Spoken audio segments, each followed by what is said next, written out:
being a part of the infinite game is not the absence of finite games. It's the context within which those finite games exist. And when we think only in short term in an infinite game, like I said, you don't know what it's a part of. And at some point you start saying, is this worth it? Or what am I doing here? Is this, it becomes exhausting, quite frankly. We have to change the analogies. We have to change the metaphors. We overuse sports and war analogies in business. Those are finite constructions. Think of it more like a lifestyle, right? Let's say you want to be healthy. And there's many things you have to do to be healthy. You have to eat right, you have to sleep. You can absolutely have arbitrary short-term goals. And if I happen to hit my goal on the right day and the right time, I'm ecstatic. But here's the joke. I have to keep exercising and eating healthy for the rest of my life. The game hasn't ended just because I hit a goal.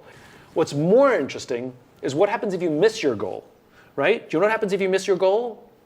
Nothing. Nothing happens. Because when you have a vision, when you have a just cause that you're striving for, you're making constant improvement.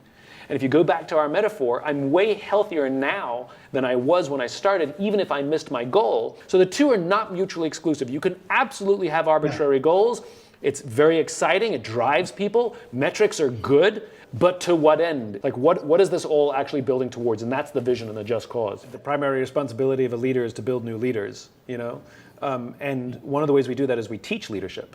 When somebody joins a company, we give them lots and lots of education on the product and how the company works and how the systems work, and we give them mentors and all of these things.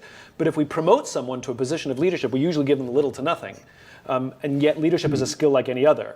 We don't expect them to be good at their job unless we train them how to do their job. So how do we expect them to be good leaders if we don't train them how to be leaders? Are we teaching things like how to give and receive feedback, how to do active listening, how to have an effective confrontation, how to have a difficult conversation? Like, these are leadership skills.